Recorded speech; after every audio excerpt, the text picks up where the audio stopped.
This is the House of Parliament where men and women have sat for decades, making decisions that would affect all our lives. Do they really work in the interests of the people or themselves? They sit at the round tables, trying to decipher which way to turn. Is it left or is it right? Have the people benefited from those decisions? Our people have suffered for far too long. Change should not be a figment of the imagination, but reality. Every boy, every girl, every man, every woman are equally important. The market vendor joyfully sells her produce. The fish vendor skillfully uses his cutlass to cut the fish. Keep on working. Let your smile be your motivation. Build a community of brotherly and sisterly love. Don't give up on your dreams. Surround yourself with positive thinkers.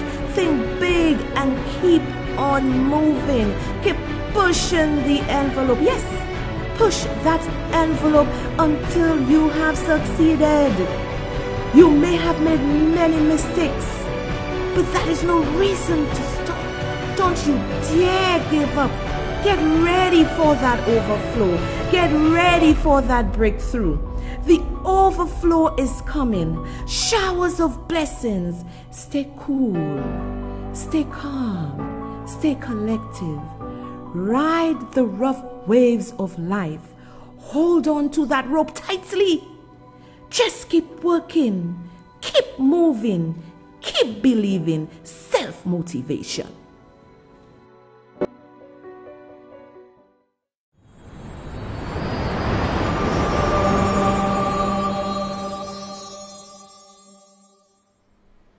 Good evening, everyone.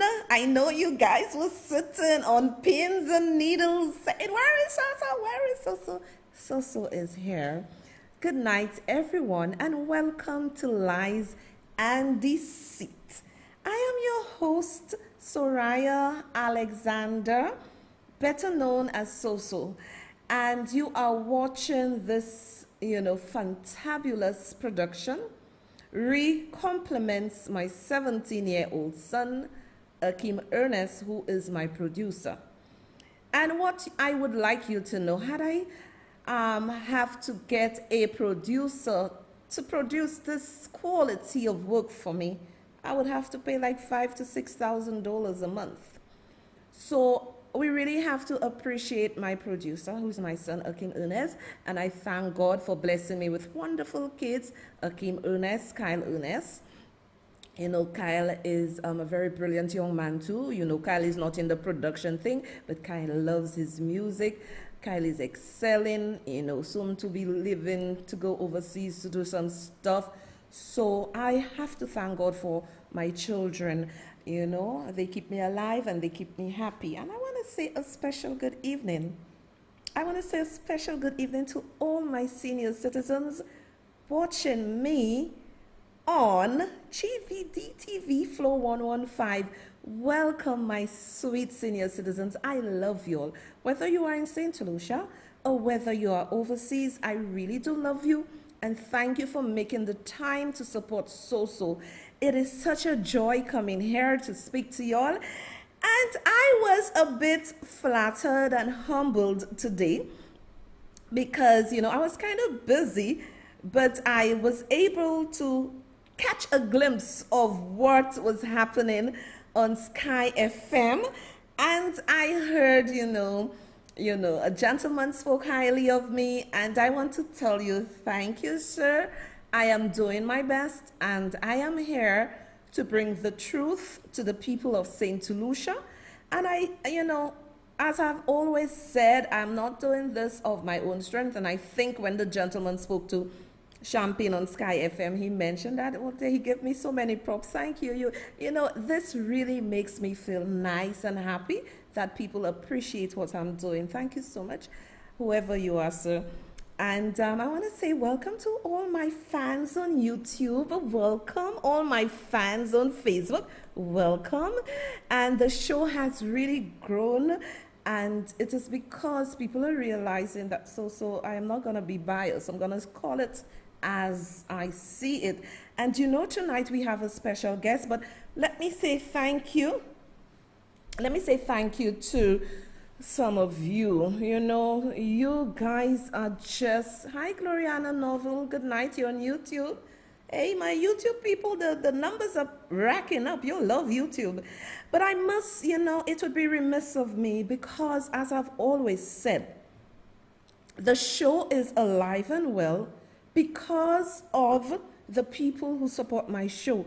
And as I've always said to you, I do not have sponsors. And if you are thinking, when I started to do this,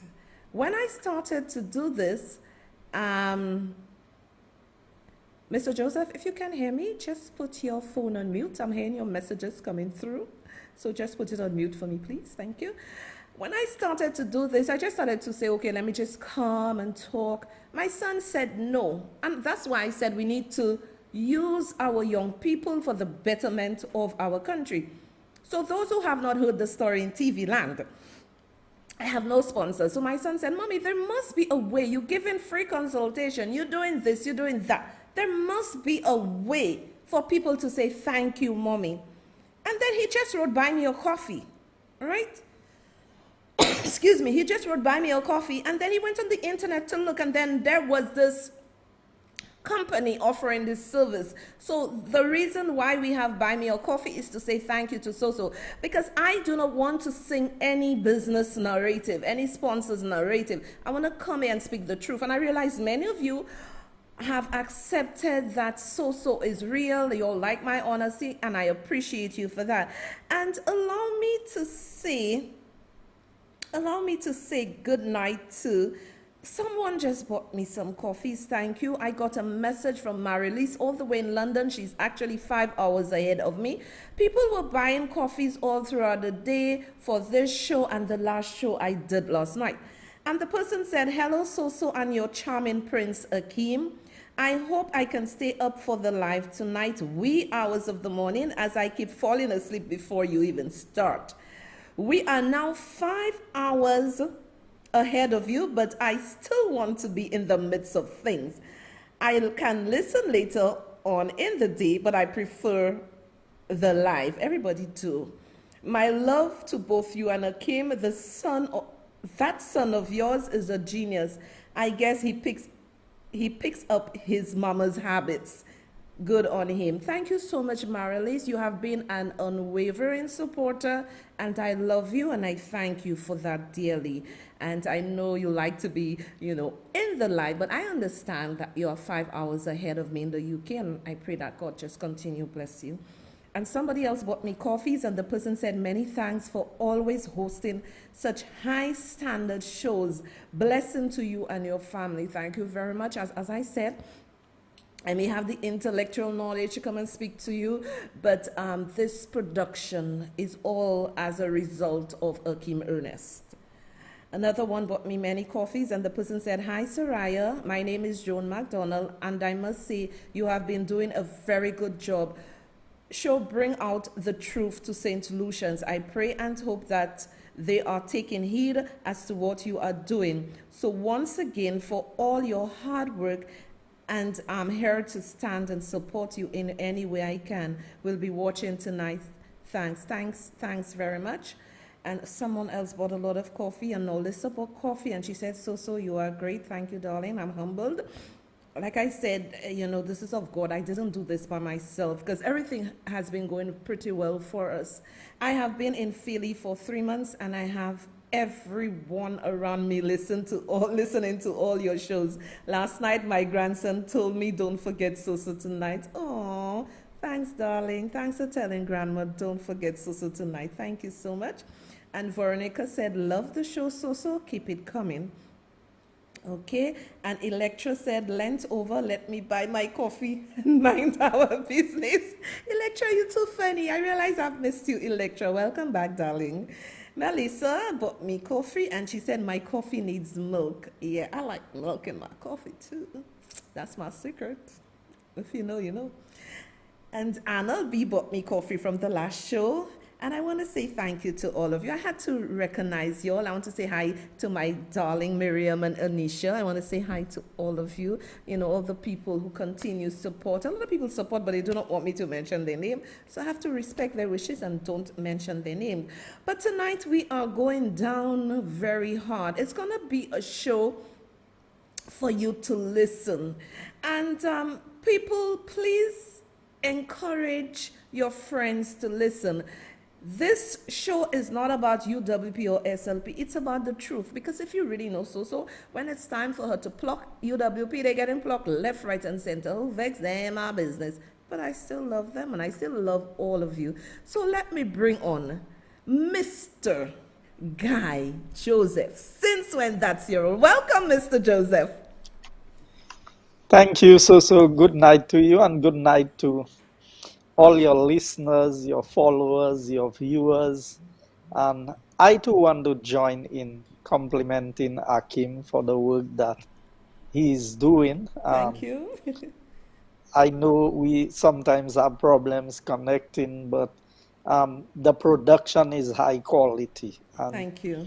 this is an area that is, it has a lot of potential for Yes. our young people. And when I see young persons taking on that role, then it tells me that the future will be in good hands. Yes.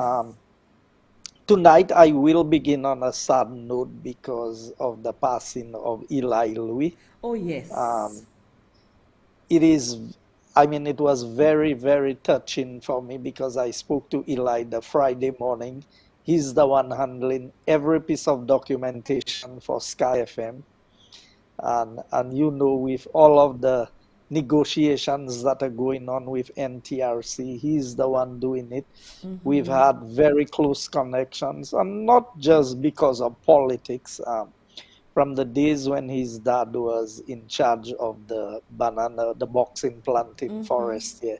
So being from the community of Kako, these are well-known people to us. So I want to take this opportunity to extend on behalf of my family to his family our sincerest condolences, and we keep them in our prayers that God will give them strength to deal with that particular situation, because it is never easy, especially when it is so unexpected in that manner. Having flown to England on the Good Friday, and to hear of his passing on the Saturday into the Sunday was indeed sad news.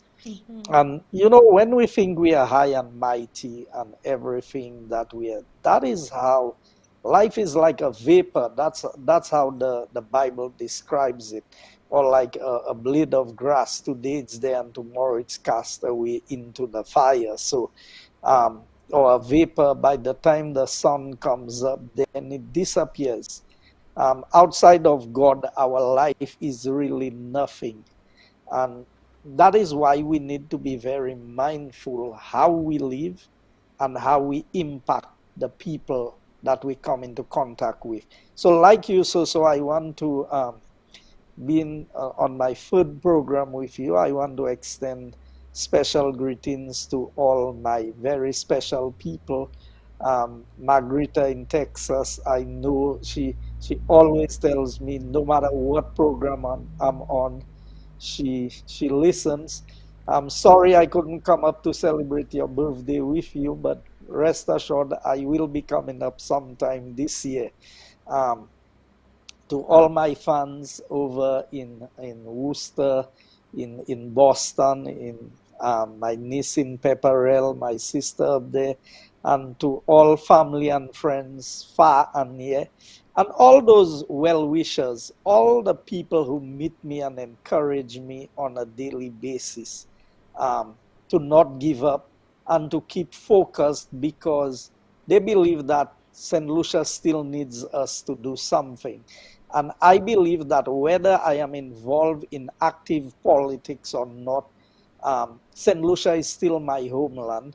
And I was very active in my country before I came into the political arena, in the public transport sector, as a farmer, as a community organizer, You know, my Good Friday cricket did not take place this Good Friday, although I saw the parliamentary rep try to do something on the Sunday.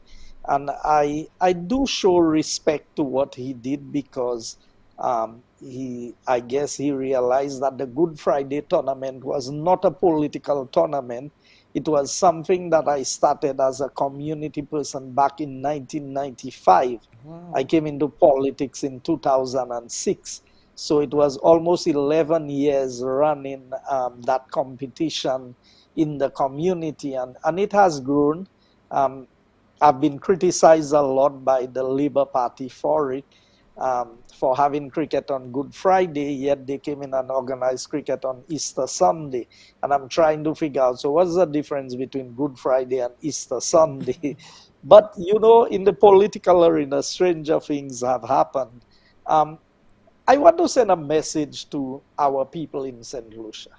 A lot of people meet me, and now they put a disclaimer to the representation of the Labour Party.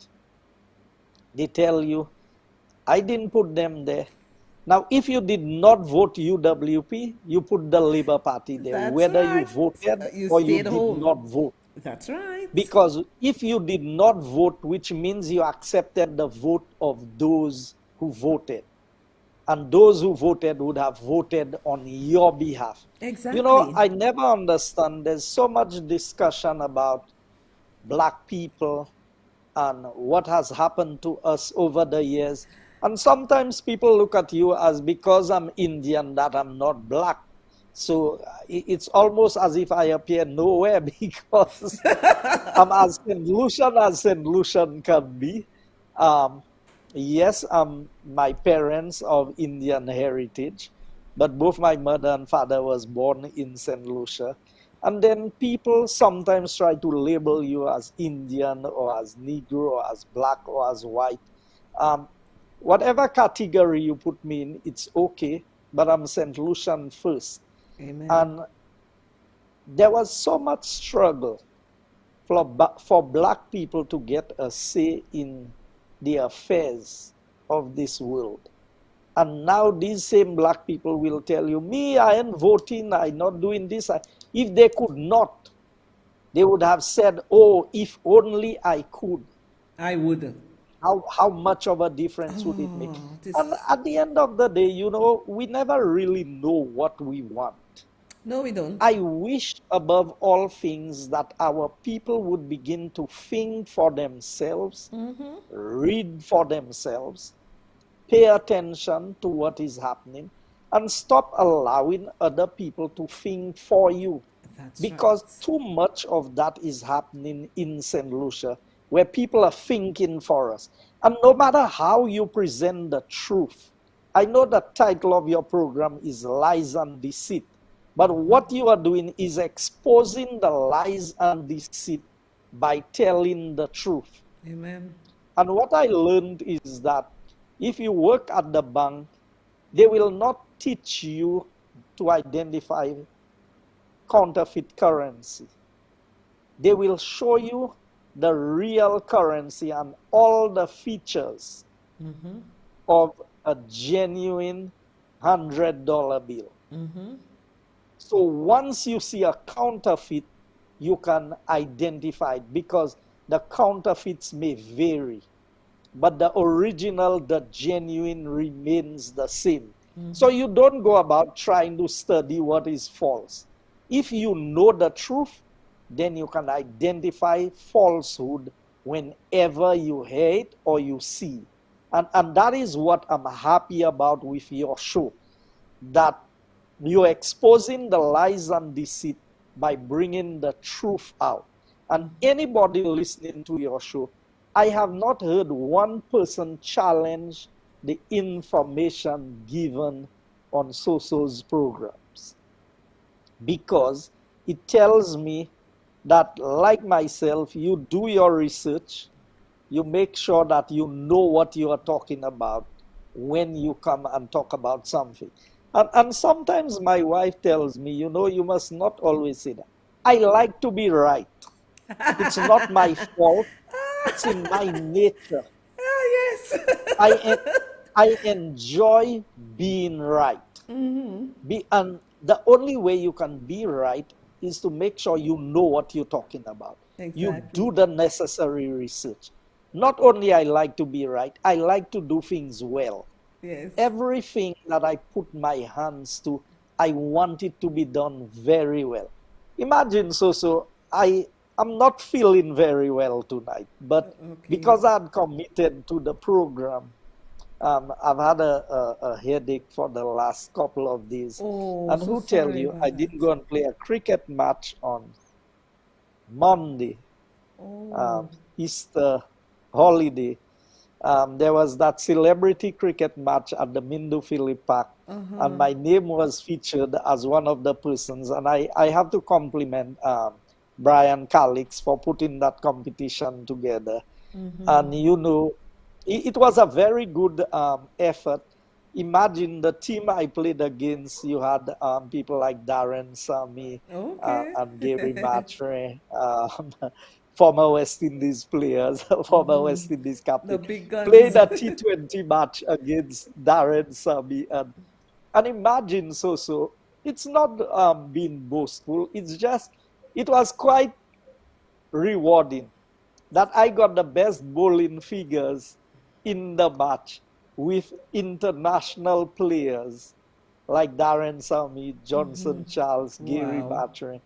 And it was a very, and I took a picture with Sammy and with Gary Matre, and I said, look here, fellas, when in my lifetime would I ever dream of Being on playing the a same cricket team. match? And I got better bowling figures than the two of you. So we have to take a picture together. And we laughed about it. But, that's the fun of living. And outside of the political arena, I make the best of my life. I I always enjoy agree. life. I always do. But the game came with its own, so all my muscles are sore. I went for a massage yesterday. But as anything else, um, my wife warned me and she told me, you're not exercising, And you're you gonna have play not cricket. practiced, you go in and play cricket. And now I went and I said, I'm just going to keep them company. But then when the captain threw the ball to me as the second change bowler, I couldn't say no. You had to do So it. that was on the lighter side. I want to deal with an issue. So I've come under so much scrutiny in St. Lucia over the years from my entry into the political arena. Unlike some people, I've never been accused of being involved in drugs, being a thief, putting heat on people, doing this. I've never been identified with such activities. I've always said the only thing I decided, and I didn't even really decide to come into the political arena. The offer was made. I tried my best not to take the offer until Sir John convinced me by making one statement, which I've said before, which I don't need to rehash. Right. And ever since I made that decision, my family has paid the price. People who are close to me, people who are my friends, anybody who've had an affiliation to Guy Joseph has suffered in one way or the other, whether it be their reputation. And that is the nature of the Labour Party. They come after you hook, line, and sinker until they can get the better of you. And I have seen them, they have beaten a lot of people into submission. Yes, they have. The Keith Mondays, the Richard Fredericks, the Stevenson Kings, you name them. Yes. It's not by their first choice that they are in Labour Party. It is to avoid the onslaught of the Labour Party. So they say if you cannot beat them, you join them. That is what they have done. Unlike them, that's not my nature. I'm a fighter. I Yes. will fight till to the the end, and Me and I too. will do what I have to do. And that is why tonight, for a few minutes, I will highlight something because last time on your program, I showed you where in the budget, $1 million is set aside for a special prosecutor. We did. That is not anything new. I remember Philip J. Pierre in the parliament said that, oh, there was no investigation and he doesn't know about that. I brought the documents to show he was present at the cabinet meeting when it was done. He went back on Andre Paul's program and he said, I'm challenging anybody to show me that there's an investigation on Guy Joseph or on anything. So I begin tonight that part of the discussion with Cabinet Conclusion 411 of 2012. And I know you have it, so if you want to share the screen with your your audience. So which page you want us to share? Which one? That would be page 1. That one. would be page 1. Okay. If possible, but while you do that, I will just read quickly the contents of that cabinet conclusion. Okay, no problem. It says, date 2nd July 2012, the following cabinet conclusion is submitted for your attention. Appointment to conduct forensic investigation. Cabinet confirmed the appointment of Mr. Robert Lindquist for the purpose of conducting a forensic investigation on behalf of the government of St. Lucia. The Attorney General, after consultation with the Prime Minister, will act on behalf of the government in that regard. That is the cabinet conclusion. Now, imagine that was done in July of 2012. Yes.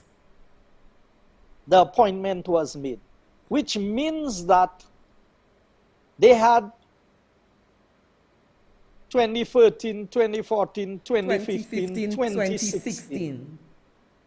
4 years of investigations. And I have been asking for the release of that report ever since. And we cannot see a report.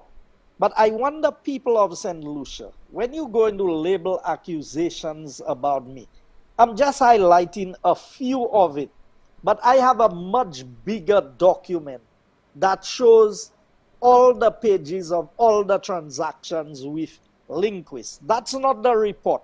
That's just receipts and payments. So when we talk about what happens to the money of the people of St. Lucia, let me run through. So let's go to, maybe if we call it Exhibit 2, on what we have there.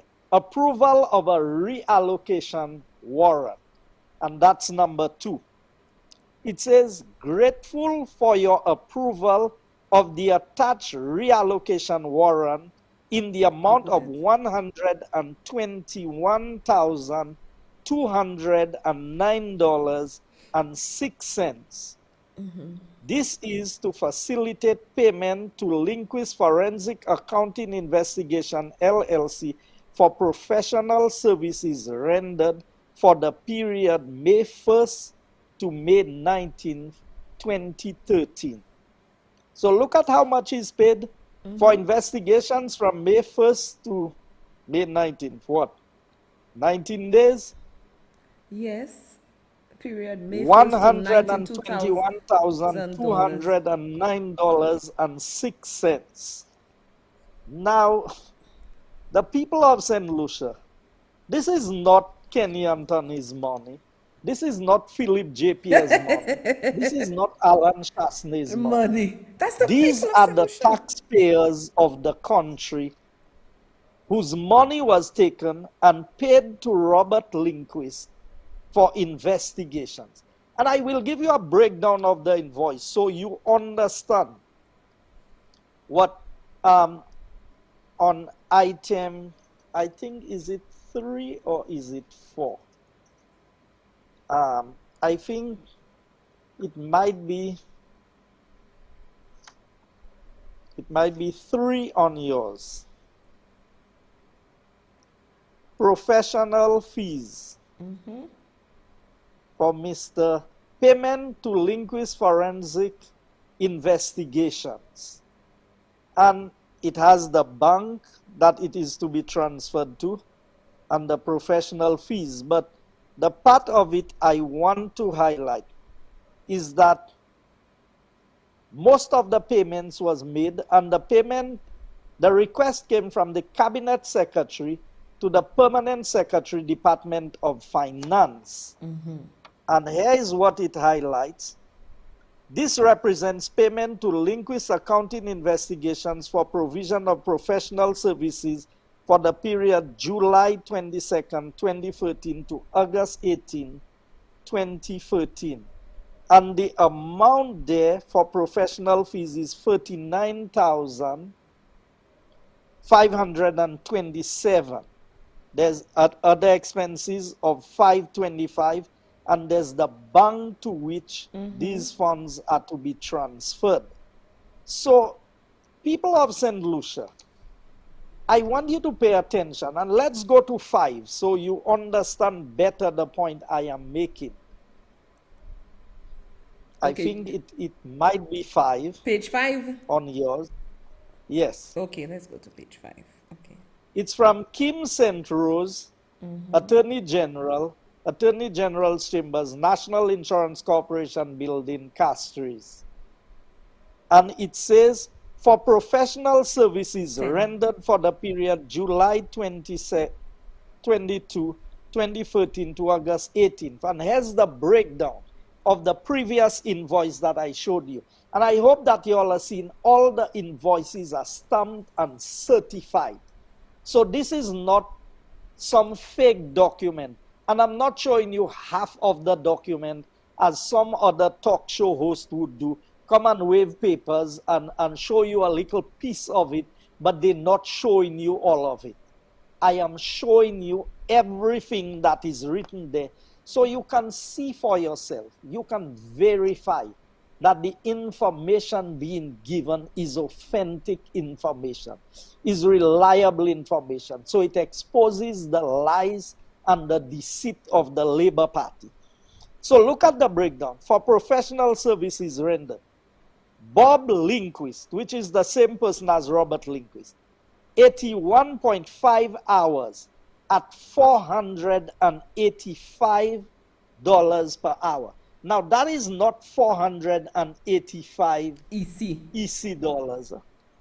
That is 485 US dollars per hour, which is equivalent to $1,317.69 in EC dollars at an exchange rate of 2.7169. So if you use that exchange rate, the government of St. Lucia, the government of the St. Lucia Labour Party, was paying Robert Lindquist $1,317.69 per hour. Whoa. To investigate Guy Joseph. And I have all the records of my phone calls. They recorded every phone call that I made, every email that I sent, everything. And I can, how many seconds the calls last, how many minutes they lasted, who I called, when I called them. You still didn't come up with anything. You're not satisfied.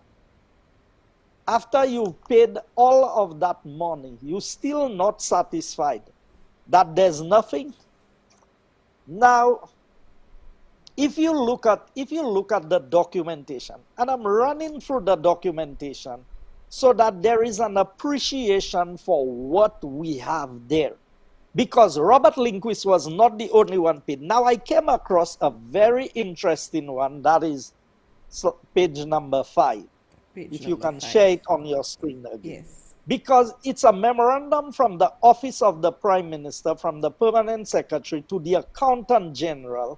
Attention, Mr. Benson Emil, 7th April 2014. Subject, outstanding commitments. Grateful if funds approved for the recurrent expenditure list below be placed in a special sundry account to facilitate the payment of outstanding commitments pertaining to the financial year 2013-2014. Now, I cannot verify that all of this is in relation to Robert Lindquist, but all of it came on the same document, so I'm going to run through it. Hosting and entertainment, the Cole Pot Restaurant, $195.48. Travel and subsistence, Bank of St. Lucia, $53.06. Utilities, St. Lucia Electricity Services, $7,349.19. Telephone, I guess for Lime, $1,108.66. Operating and maintenance, GBTS, Morton Enterprises, $2,233. And then you have professional and consultancy services, Lindquist Forensic Accounting, $99,878.33. Then you have Office of General Expenses, and let me not call the names of the other, $1,247.66. Utilities, St. Lucia Electricity Services, $6,115.89.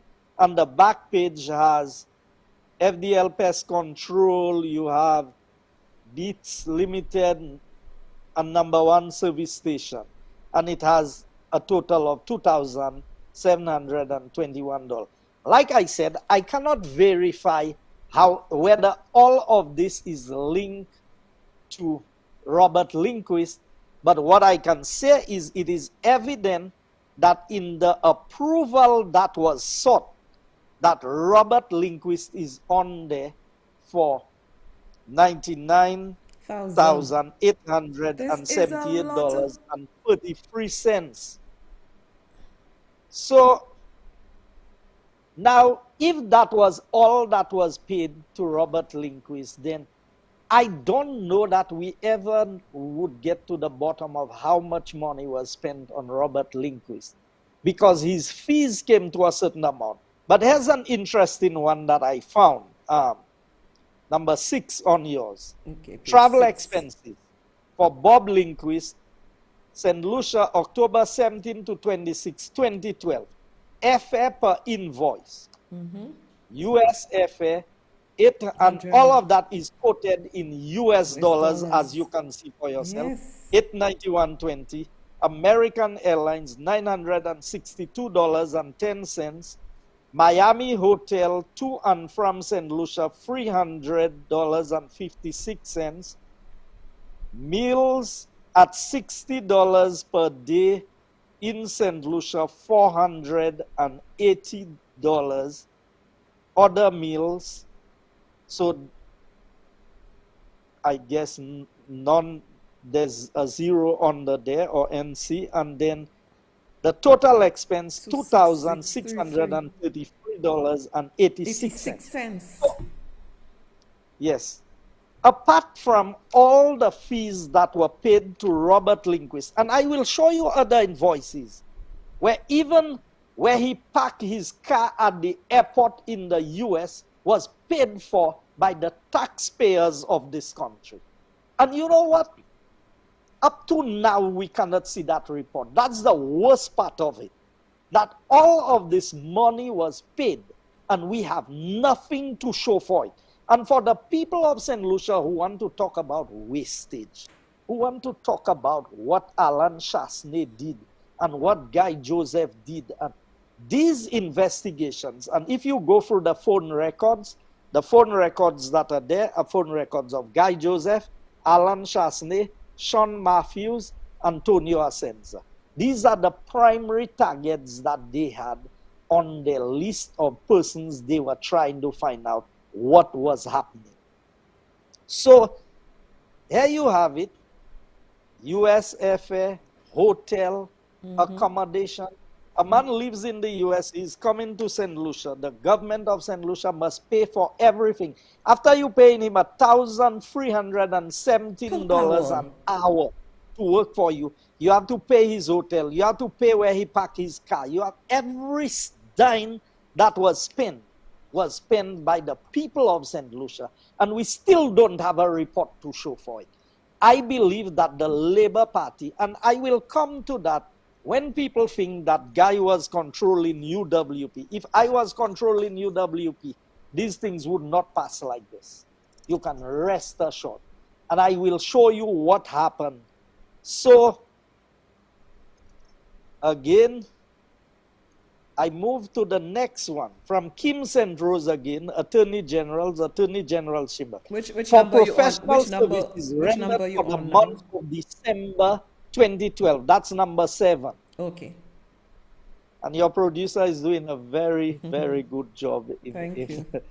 putting up the information. Yes, he is. That's what I want to bring. For professional services rendered for the month of December 2012. So you'd see Bob Linguist, 63 hours at 485 US per hour, which is 30,555 US for 63 hours of work. This is crazy. But here's the best part. Now, there's a name there. I don't know that it's pronounced Jesus or Jesus. I'm not sure.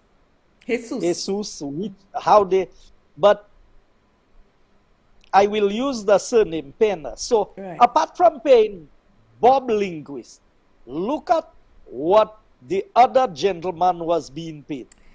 29 hours, 29.75 hours. So imagine even a fraction of an hour they calculated for us to pay for. 295 US per hour. Now, I'm not sure I did the conversion for the 295. I may have the 295. Yes, that's $801.48 per hour.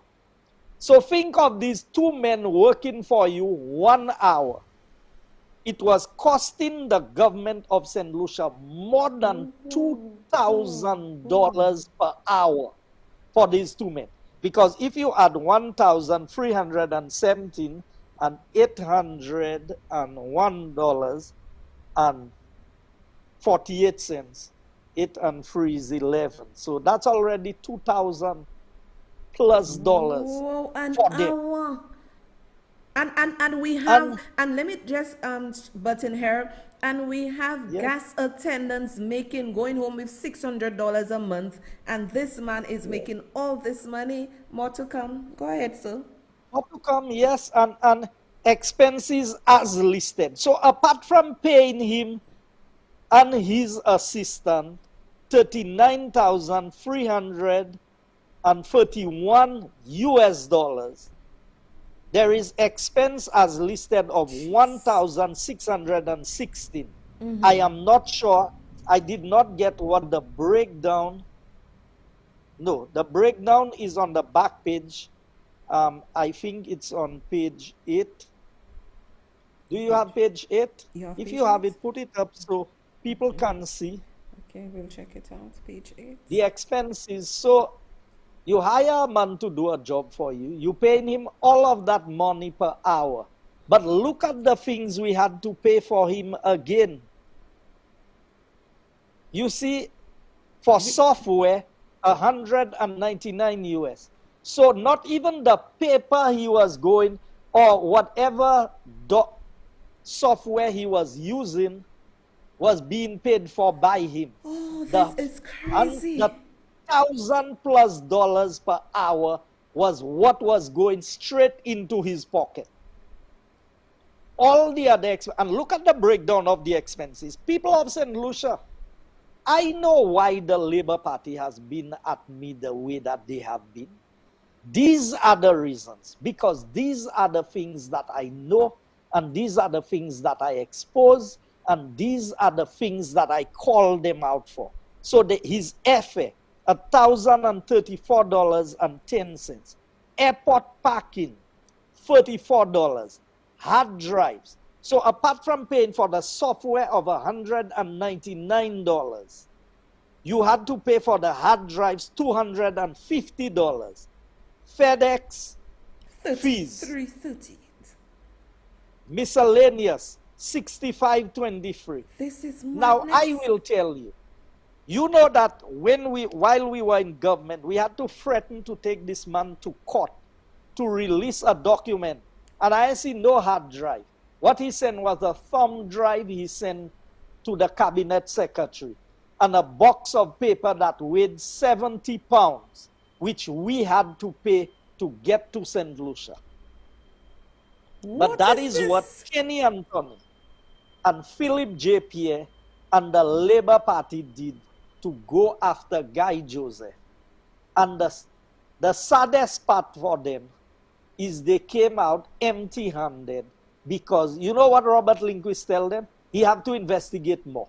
4 years you investigating a man, you can't get nothing. You want more work for yourself. So you're telling them they have other things you have to investigate. If after 4 years you cannot find one thing on Guy Joseph, how many years do you need to find something on? But this if is I crazy. did so much in government as they claim.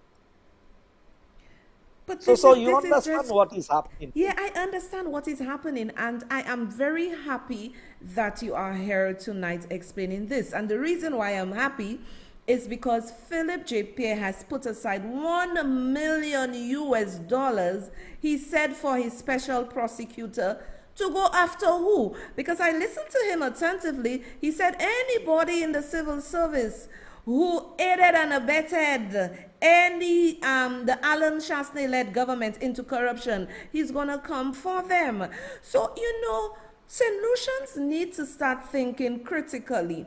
You have investigated a man from 2012, 2016, almost 4 years, and you have gotten nothing on him. And we have the same St. Lucia Labour Party in government right now coming with the same crap, saying they want to investigate all Guy Joseph, Alan Chasney. And it is so foolish that they remember how many times? Go ahead. Remember how many times they said U.S. Marshals was there waiting for Richard Frederick? As soon as the elections was over, they would come and pick him up. Yes. Now they are the ones begging for a visa for him.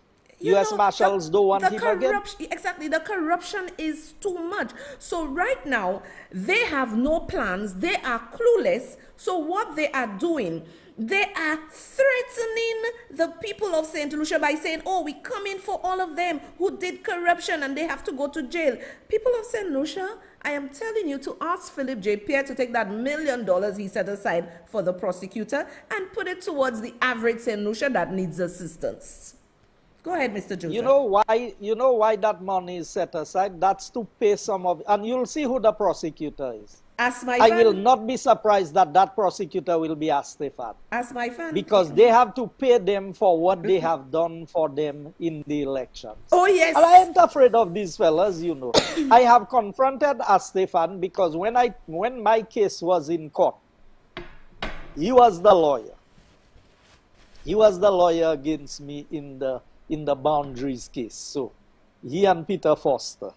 So I ain't afraid of any of them. Let me butt in there. Your boundaries case, what they wanted you to have the side. They were dividing that place so badly that you would not have ended up with people like me, right? They would have given people like me to Castry South, and then you would lose all of us who supported you. Yep. The dirtiness is real.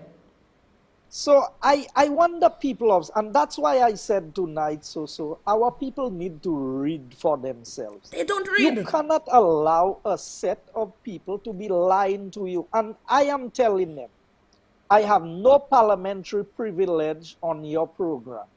If anything I am saying there is not true, then they can take me to court for what I'm saying. I have no protection. They should. Unlike them who go and tell all kinds of lies, like Richard Frederick, lies and using deceit. the parliament to tell lies, Philip J. Pierre and all of them, telling lies in the parliament. I don't have to tell lies in the parliament when I was there. I don't have to tell lies on your program. Exactly. Because at the end of the day, there's so much truth to say, to reveal, that you don't have time for lies. There's more truth than we have time to reveal. So I'm just highlighting a few things tonight, because that report is a very big report and you know what happened? As soon as we got into government and we started speaking about that, somebody went into the smart stream at the Treasury Department, and they removed all of the things. And I know who did it. I choose not to mention the name on the program because it's only a senior person in the department who could have tampered with the information for it. But by then I had received all my copies of all of the receipts and everything that was paid. So when they realized that I came out in Parliament and I showed it, then they went back and they put it back on the system. No way. Oh, Mr. yes. Joseph, are you sure they went into Smart Stream? Because I know what is Smart I Stream. am They went into 100% their... sure that there was a period of time that these documents was not visible. Mr. Joseph, you can only remove things from Smart Stream if you're at a certain level because it has to go through certain channels. So, But that's what I tell you. This is crazy. It was a top person in there who did it. Ah, no way. You see, that's why I tell them. You see, with me, so when I come out and I speak about something, I have my evidence to back up what I'm saying. And I was saying, today I was telling a fella, Guamundi laupa me kakudo pave pulapli. C'est ça? When you don't have cocoa out in the sun, you don't worry about the rain. You don't look out for the rain. So I know I have no cocoa out in the sun, so I am looking for rain. No way. I know what to do. Mr. Joseph, So- no way. Mr. Joseph, I think this is why they are threatened when they hear the name Guy Joseph. Because if we had, Mr. Joseph, now I'm saying that seriously, if we had at least 5 politicians like you in St. Lucia, our country would have been better. Because what I like about you, you come out and you defend with your documentation. Yeah, because I will never come out No and way. tell a lie about somebody. If I am given wrong information and I use it and I get to know it's wrong information, I come back and I apologize afterwards. I will Right. not deliberately come out And mislead and make people. up stories about people. That's not my style. I don't need to do that. If that's what I have to do to be in politics, I'd rather not be in politics. And so I want the people of St. Lucia to understand. Well, Mr. Joseph, before you What carry on, these people were Mr. Joseph, hold on. Before you carry on, I'm a little dizzy head here. So whoever, you said you know who did that, but no actions was taken against this person? Let me tell you something, Susu. On 3 occasions, I attempted to go to the Treasury Department as the minister and introduce myself because I said apparently the people there did not know me. The then PS of Finance, I would never go to a department that is headed by a PS without calling the PS Yes. and informing them. I had 3 incidents that necessitated me going to the department. And on all 3 occasions, the PS persuaded me. She didn't convince me. She persuaded me not to go and that she would handle the matter. No way. On one of the occasions, my driver had gone there. We were supposed to travel on government business, and they were supposed to give a check for travel arrangements. The person in the treasury made a comment. The driver got there. They had the driver waiting for almost an hour. And then the person made a comment that if Guy Joseph thinks he gets that check to travel, he better think again. No way. No way. I got a phone call and I got the information. So I called the driver and I said to the driver, come back. And then I call the PS and I tell the PS, apparently the person not sure who Guy Joseph is, so I will go down there and introduce myself. And the then PS of Finance begged me, please don't go, allow me to deal with the matter. No, oh my The goodness. driver made free trips. So think of the few, and the check is there, you know. The check is prepared. Mischief. Now, that is not influenced by any government minister or anybody, you know. Whether it was Labour or Flambeau in office, is not anybody that caused them to do that. But some people take it on their own. Now, I will say something here. When people are standing on the line in Treasury for hours, waiting for their business to be done, there's a particular fella in Treasury who all over town selling cake. He sells cakes, and then he's getting paid, and he sells cakes during working hours, and everybody knows that. Now, these are the nonsense that people like me, I don't tolerate. I agree. And I said, so the driver, free trips, who's buying the fuel? I'm not the one buying the fuel. The government is buying the fuel. But that is not right. You know, I ended up traveling without the check. I said to the driver, don't bother. Leave the check there for them. When they're ready to send it, they will send it. Because I have money in my pocket, I can travel.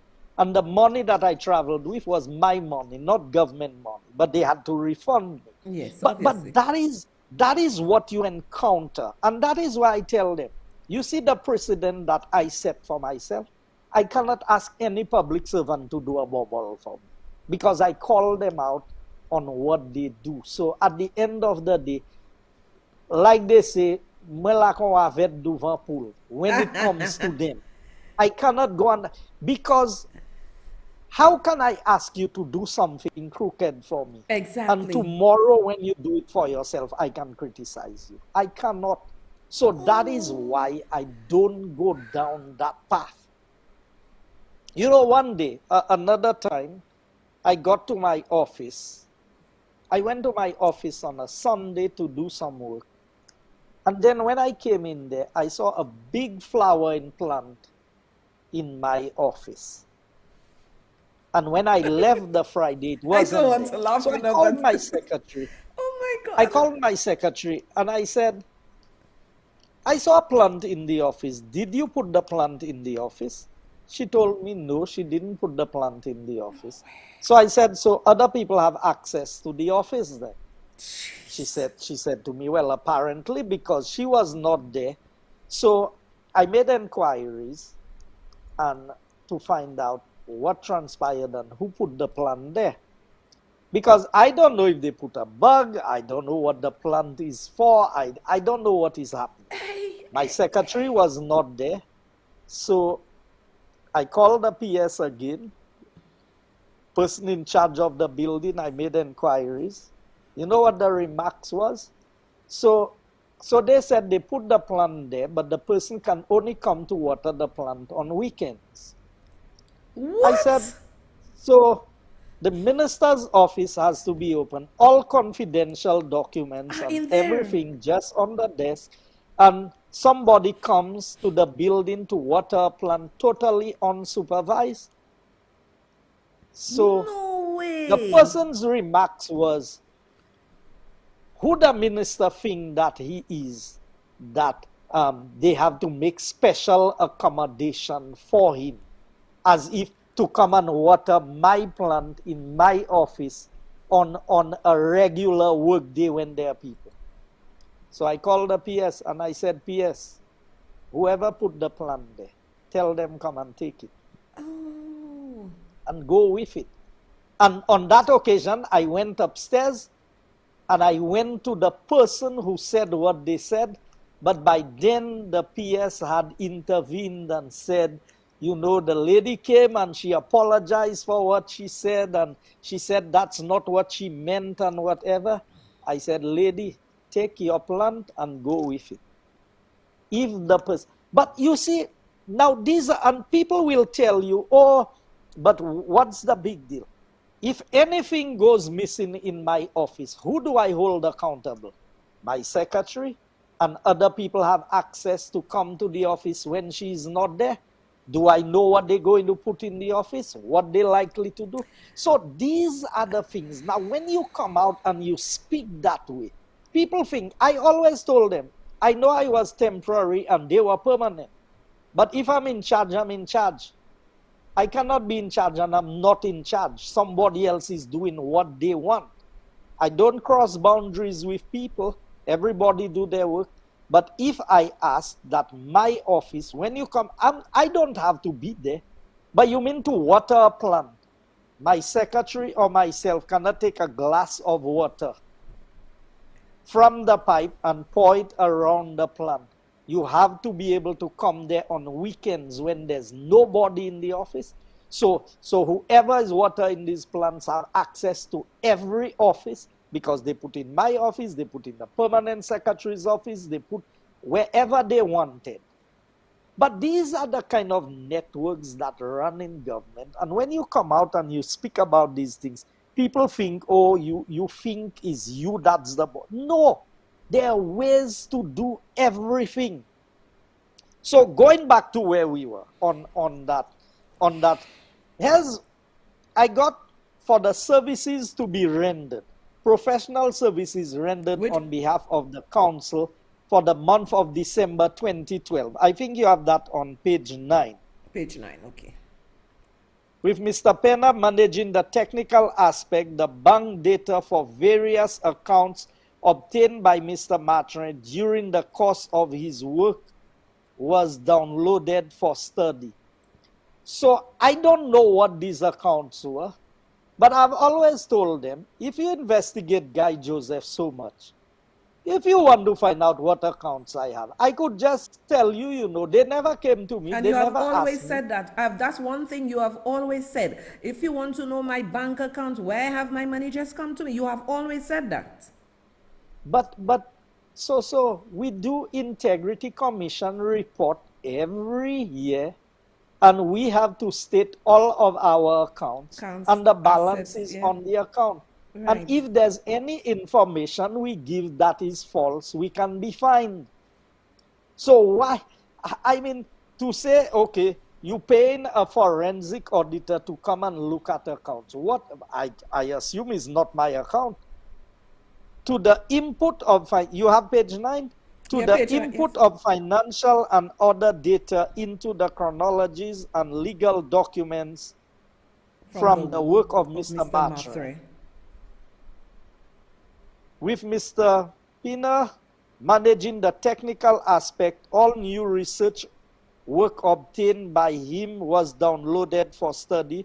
To study of the research work, a process identifying the appropriate subjects that are relevant to organizing such finds by subject matter and inputting such information into the applicable chronology and creating new chronologies to identify to the identification of other items for future research work, to start update of a legal document for council's consideration, to discuss with council to arrange for the arrival of Mr. Pena and to start additional research work, to discuss with council in regard to work plan and access to other relevant documents.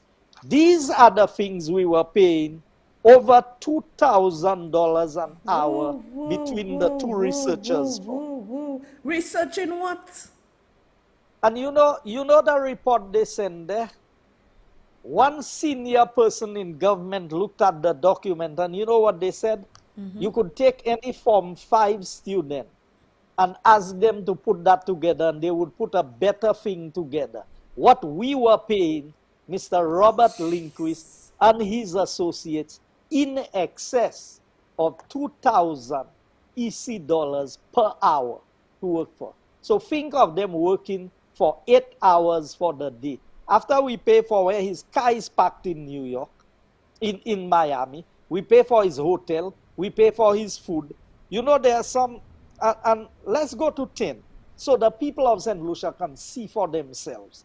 When they talk about friends, family, and foreigners, that is where friends, family, and foreigners come from. The Labour Party, not the United Workers' Party. Look at this one from Kim St. Rose, again, Attorney General, for professional services rendered for the month of February 2013. Bob Lindquist, 48 hours, $485 US per hour, 23,280 US dollars for 48 hours of work. Whoa. Now, hear that.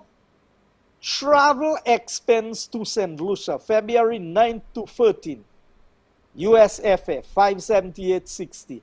American Airlines, $983.10. All of that is in US. Hotel in St. Lucia, $1,441.18. 2 hotels in Miami, $385.68. Taxi, $70. So, if we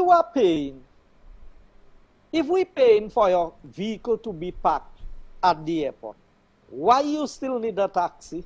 Exactly.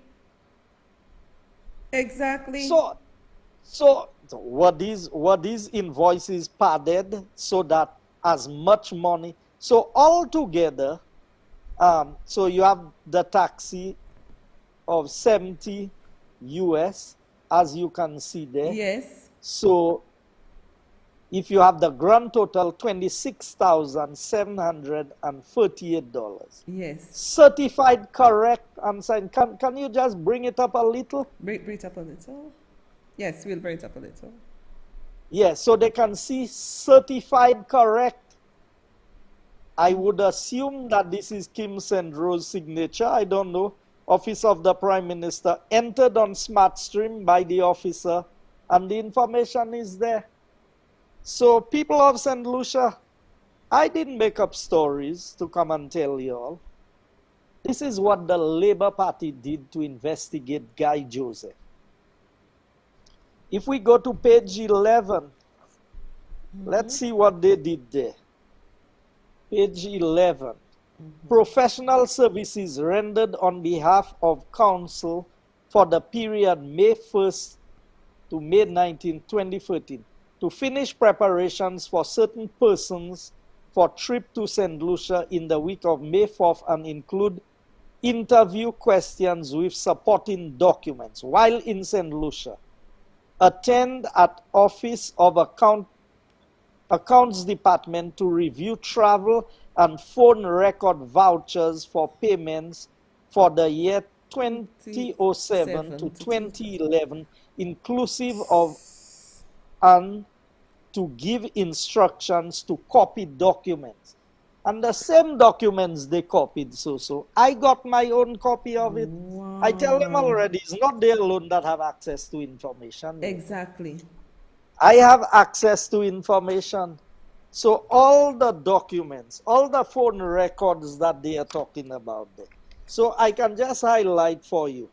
On page 7, Joseph to Asenza, 13/8/2009 at 8:34 a.m. The number dialed 195-421-4946-929, Florida, out. 4 minutes, 21 seconds. They have calls of 14 seconds, 3 seconds, 1 minute and 1 second, 10 seconds. Every single phone call that Guy Joseph made, you paid over $1,000, $2,000 per hour to investigate calls of Guy Joseph and Alan Chasney, and you have nothing to show for it today. And we give them I'm coming over to this. So, $100 and something $1,000. So let's run through the rest. Attend at the office of the Director of Finance to discuss on various subjects. Attend at tourism office to review travel and phone record payment vouchers for the years 2007 to 2011 and to give instructions to copy. So at the tourism office was Alan Chasney. You see what was happening there? So this thing about Guy Joseph and Alan Chasney did not start with Alan Chasney becoming leader of the United Workers' Party. That started from way back when Sir John and Stevenson King were the prime ministers of the UWP government. So if we were corrupt then, who enabled the corruption? Not Stevenson King. That's right. Who was prime minister? That's right. Attend at Slasper to conduct interviews and to request further documents, then preparation of draft interview notes to review by interviews. Attend at St. Lucia Invest to meet with counsel for discussion and review of documents. Receipt of documents from earlier requests and input of information into the appropriate chronology and document brief. Preparation of a census timeline of involvement in St. Lucia. Discussion with counsel. Preparation of list of requests and to do with cases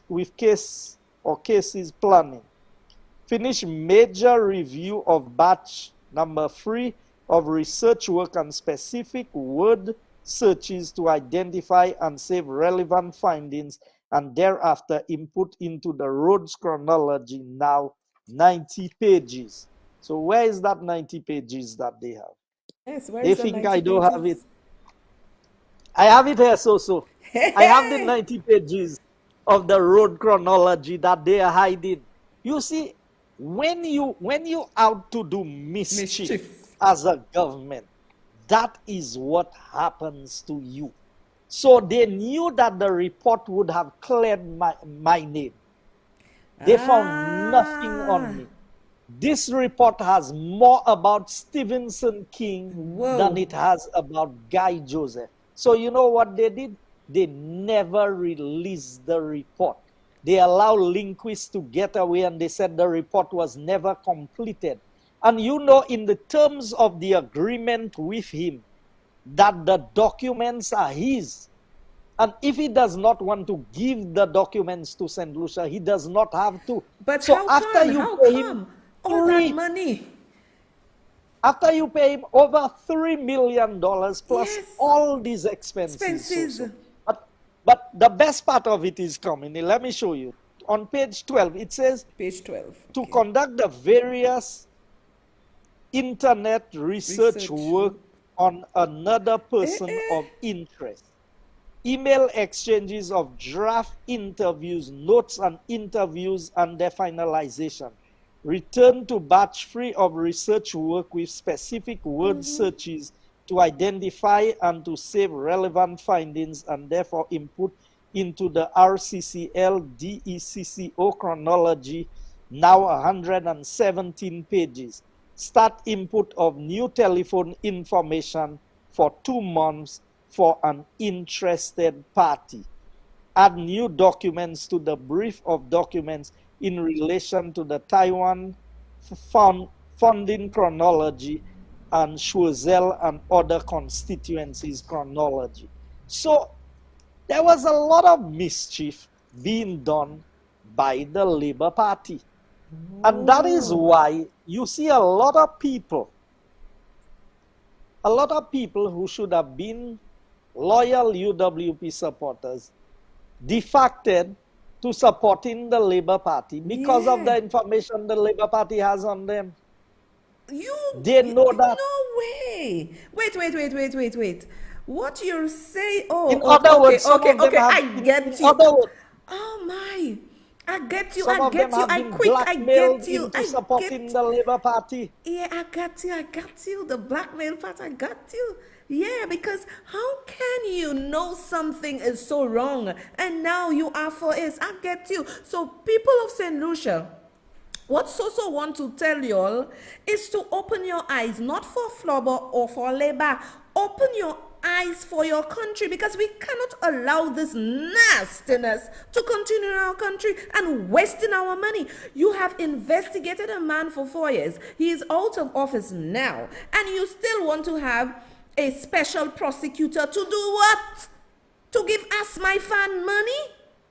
Carry on, Mr. Joseph. So I go to Page 13, which is Page the last page I will deal with on this. For now.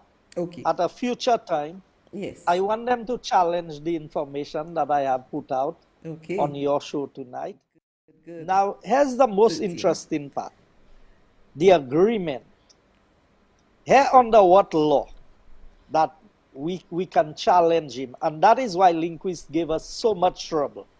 If you go to number 19, and you can just, I wouldn't read the whole thing, just scroll. It says, this agreement shall be governed and interpreted by the laws of the state of Virginia, and the parties expressly agree that any dispute arising out of or relating to this agreement or its performance shall be resolved in the state of Virginia. This paragraph shall survive termination of the agreement. And you telling me an Attorney General of St. Lucia signed an agreement like that on behalf of the government and the people of St. Lucia? Look the signature there, Kim St. Rose, former Attorney General. You sign an agreement, and look, you hire a man to work for you. You pay him thousands of dollars, millions of dollars, and he is dictating the terms and conditions. And hey, this agreement shall be governed and interpreted by the laws of the state of Virginia. What do we know about the laws of Virginia? What does our Attorney General know about the laws of Virginia? The man is working in St. Lucia for the government of St. Lucia, but he causes them, and look at it, and the parties expressly agree that any dispute arising out or relating to this agreement or its performance shall be resolved in the state of Virginia. So you know, if you had any problems, you have to pay a whole team to go up to Virginia to go to court. And imagine an attorney general signing that bullshit. Really?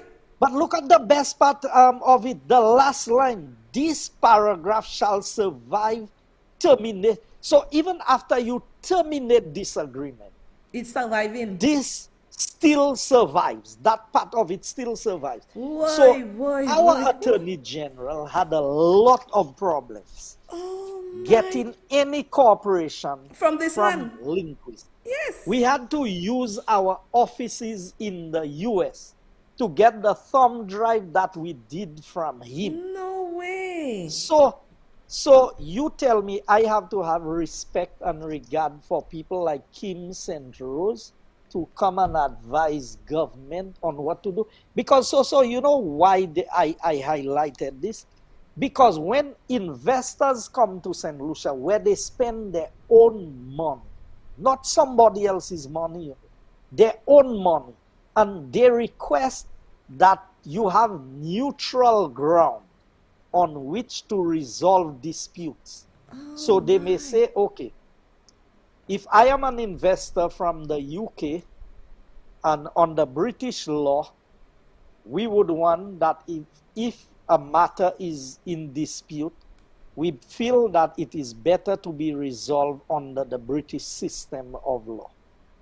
Even that, you remember how much criticism the Alan Chasney government came under for certain agreements where it was not our money being spent, it was the investor coming and spend the money, and they wanted some form of security or neutral jurisdiction in the court of law, and so even that the Labour Party criticized us for. But you paying Robert Lindquist over $3 million of our tax money, and he dictates to you that he wants this to be governed by the laws of Virginia, and you agree to that?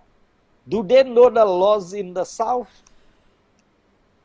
Mr. Joseph, now I understand clearly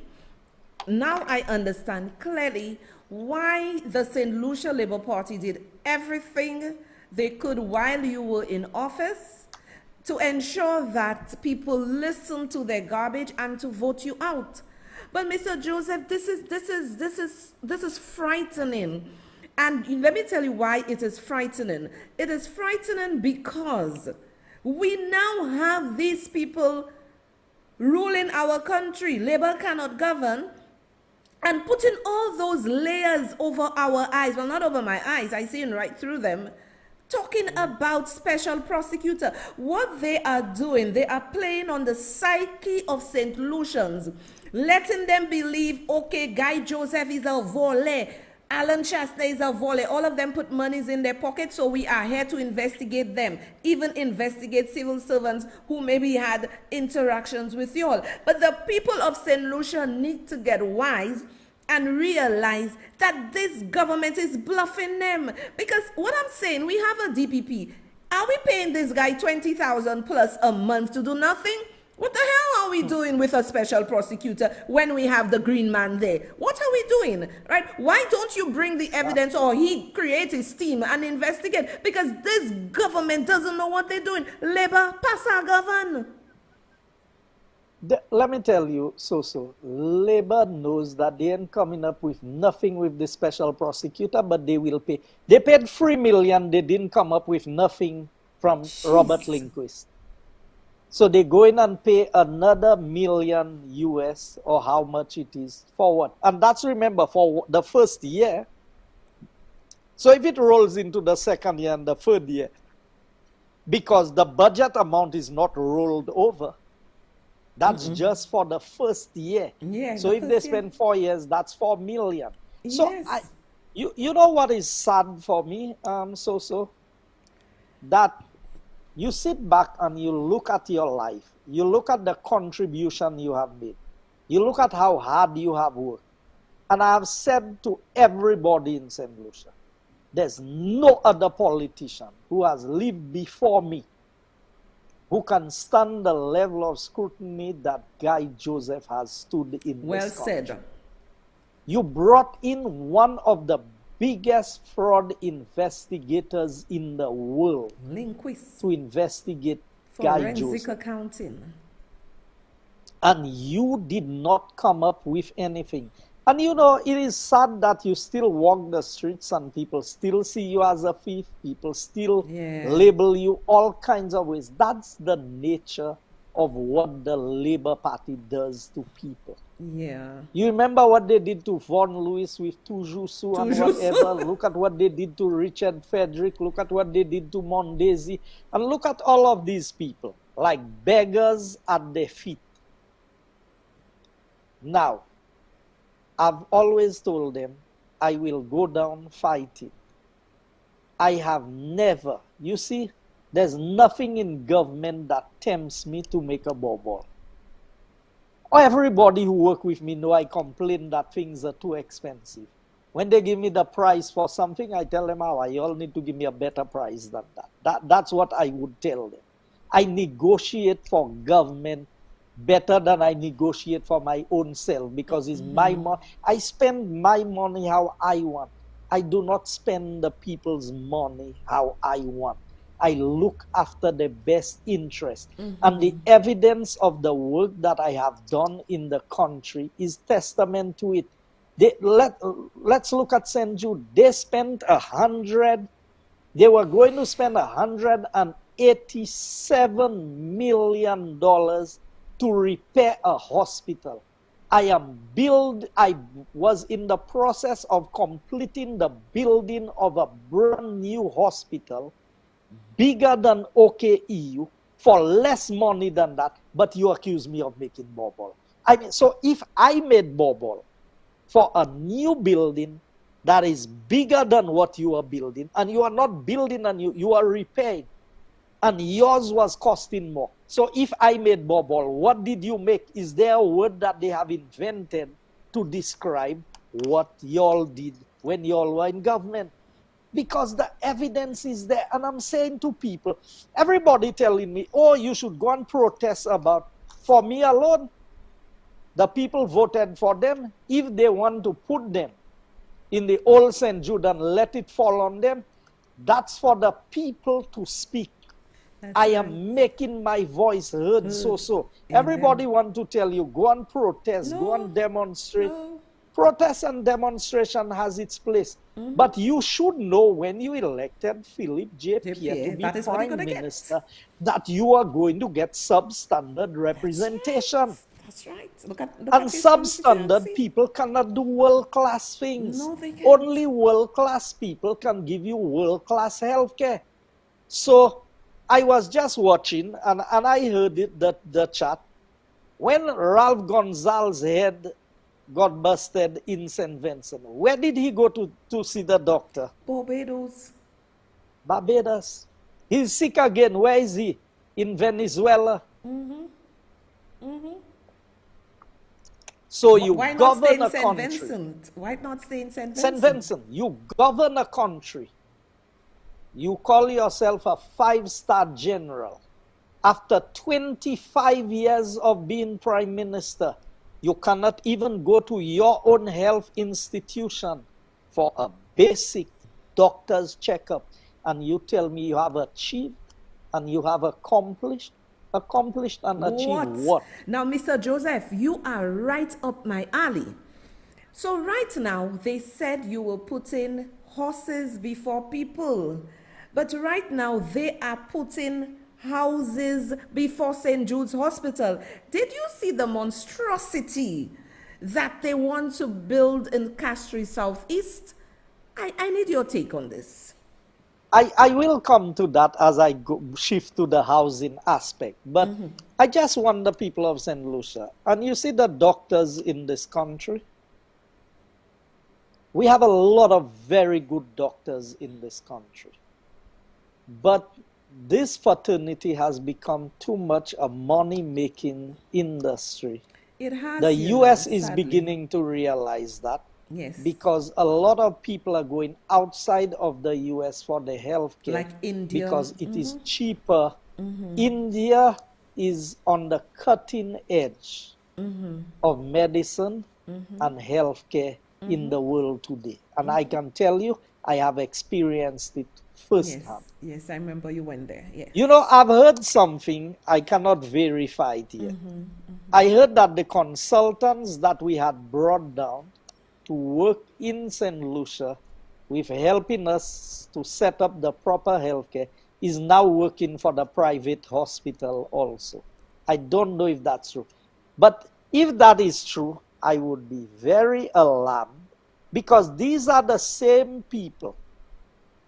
So I went to a meeting, not a meeting, a dinner meeting with representatives from Lamina Hospital, representatives from Cayman Health City, representatives from Tapion Hospital. The Prime Minister was there, myself, the Minister of Health. And when they asked the Cayman Health City people to quote their prices, like for knee replacements, hip replacements, major surgeries and things, when they gave their prices, the gentleman who was from Lamina, he touched me on the shoulder and he said, "That is impossible. Nobody can do that for that price." They could not believe that the Cayman Health City people, but they are doing it for the price. They're not coming and quote you a price that they invent, you know. That is what they are doing already. So here's what was happening with St. Jude. And I will say it again for the benefit of the people of St. Lucia. We were targeting 3 areas of specialization at St. Jude. And that is why we said that the other buildings that were there, whatever part of it that could be used, would be used. And people were asking, but why you all build that big hospital? We were looking at some cancer treatment, some major or some areas of heart, attention to the cardiology. And we had not decided on the third area because we were looking at the areas of greatest need in St. Lucia. And so what we were going to get at St. Jude is what St. Jude was when the Sisters of Mercy used to, we had all these specialists who always used to come down to St. Lucia. And when you needed to see a specialist, it was easier to find a specialist at St. Jude Hospital than you would at VH. Mm-hmm. And so some of the doctors I know in St. Lucia feel threatened. And when I say these things, when people come with specialties, they get a lot of fight down to get a license from the Medical and Dental And we the Association people are the ones suffering. We the to people. practice in St. Lucia. Jeez. Because nobody wants competition. Tishan. There's a gentleman from Matnik. He's a neurosurgeon by profession. He was retired in Matnik. He was coming down to St. Lucia. And he had offered free service to people of St. Lucia. Just to keep himself engaged and active, he would come. I got all his documents, sent it to the Alliance Française for translation, to put it in the English. The gentleman got so much trouble. He told me, I'm too old for this. He just forgot about it. No. And he gave up. People are the ones suffering. The people of St. Lucia are suffering. But you see some people, like I see people going out and begging everybody for health care. On the streets. Look, on this book, the UWP Manifesto for 2021, the 5 for 5, medical care for all. You had the introduction of unemployment benefits, monthly assistance for the needy. Parents would save money on school books, VAT reduction, and medical care. Everybody who voted for the Labour Party or who did not vote on election day voted against these things. They voted against themselves to put the Labour Party in office. And what did the press secretary to the Prime Minister say? Go and get COVID. I'm paraphrasing. If you all don't follow Philip J. Pierre. If Philip J. Pierre gets sick, he knows where to go and see his doctor. He can afford to go and get medical care outside of St. Lucia. If it was Alan Chasney if it was a press secretary for Alan Chasney who said that about Alan Chasney, what would we say? And I wanted to say that so. We want to make it appear as if it's a crime to be born with a golden spoon. I wish every child in St. Lucia would one day be able to be born into a home where they are born with a golden spoon. Yeah. So to try and label Alan Chasney because his parents work hard and they achieved, that all of a sudden he is unfit. So I want to ask the people who are well off in this country, who support the Labour Party in this nonsense, the business people. So your children are born with a golden spoon, so they should not partake of anything in St. Lucia. Because apparently, so it means that the Labour Party's agenda is to keep people poor. In poverty. So you can never be born with a golden spoon. So you tell me people like Philip J. Pierre and Kenny Anthony and all of them, so their children are not born more well off than the average St. Lucian? So does that mean that their children will never be able to serve this country in a high capacity because they are born into a privileged family? I mean, this nonsense that we are advancing. But so let's go to the housing thing. Yes. Because talking about these people are a complete waste of time. Yes. Now, Richard Frederick stopped the housing project at the Shock Development and the Talvan. It is interesting that the same thing had happened by the Labour Party with the River Dorey development.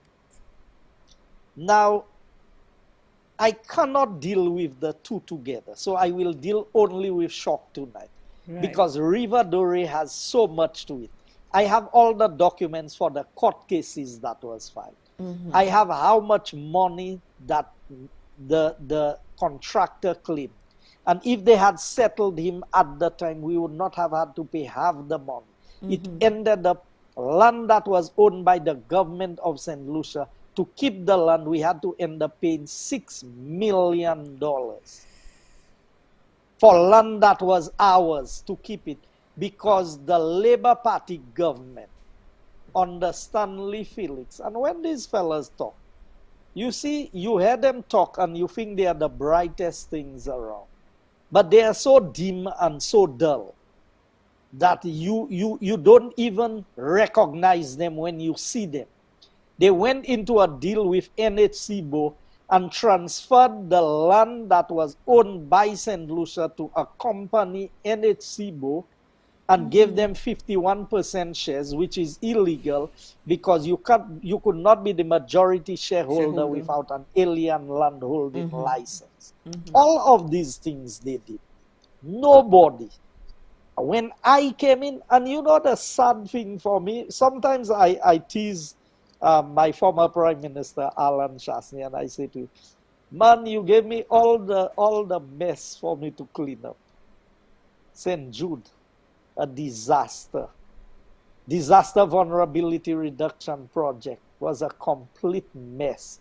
We had to go and overhaul everything.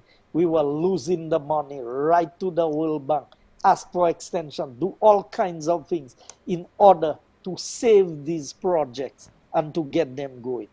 Then the housing project, River Dorey, was started by Richard Frederick under UWP, stopped by the Labour Party when they came into office. I had to go there, clean the mess, do whatever. The lands at the back of St. Jude, that land, Richard again started a housing project there, ended up in court with a Shitoli who had claim on the land. Just prior to the elections, we won that case. And we were ready to restart that development at the back of St. Jude. So if you go up the Larry Schuss Road, before you get to the junction of Wynwood and Leeward Brewery, you'd make a right turn. Yes, a right turn. And to the back there, C.O. Williams was the one doing that housing project. Roads had been cut and everything. All of that had transpired. Then we had the lands at Bois d'Orange. The Bois d'Orange lands. They went and they put in all the infrastructure development and everything there without having title to the land. Because when the LRTP was done, that's the land registration title project was done. Apparently the owners had not claimed for the land, so the land went on the crown. Before the Labour Party had proceeded with the development, they were supposed to verify that there were no owners. So after they went and put in all the roads and everything in there, water, electricity, the owners came with the claim for the land. It took us almost the whole 5 years in government to negotiate and rectify that and to finally get the family to agree to some form of settlement so that we could get that project going. All of that so. I had to clean up the mess created by the Labour Party, by Richard Frederick. Then you had the Talvan lands. They went into a business transaction with a French company, JLDP, and gave them permission to proceed and pre-sell 60% of the project before they touch one stone or one shovel of dirt on the ground. And the part of the land that was already occupied by people who were squatting, who had built their homes there already, all of that was part of the land given to JLDP. We had to come in, Oh. renegotiate, cancel the contract with JLDP, wait for the time to expire to see if they would take us to court, and then to get the housing project at Talvan started. And then the Labour Party comes in again and they stop all the projects. So let's go to Shock. And let me show you what transpired at Shock. So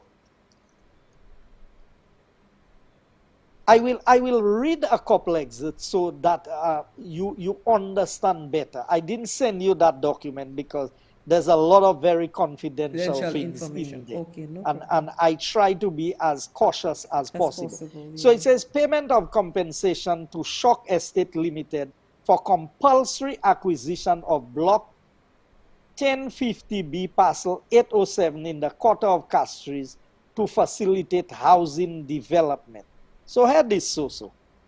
The Department of Physical Planning submits for the consideration and approval of Cabinet a request for payment of compensation to Shock Estate Limited for the acquisition of the block 1050B parcel 807 in the quarter of Castries. The Cabinet of Ministers, by Cabinet Conclusion number 202 of 2003. Now note what year I am saying here, so.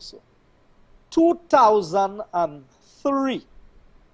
Approved the acquisition of lands registered as 1050B parcel 807 comprising 89.78 acres of land in the quarter of Castries. The subject property was owned by Shock Estates Limited and was acquired to facilitate housing development at the instance of the National Housing Corporation. So in 2003, the Labour Party went and acquired 89.78 acres of land at Shock Estate. The property was declared Crown on July 7th, 2003. So they acquired the land and they made it Crown lands. So you know, as soon as you acquire lands and you make it into Crown lands, the people's bill begin to run because you've not paid them, and it begins to accumulate interest at an average of 6% per annum. So think if the land is worth $2 million and you have 6% on it. And when did we come into government? In 2016. So 13 years later, after you acquired the land, you had done nothing with the land, and the land was accumulating interest. And during that, so if they acquired in 2003, they spent 3 years in government.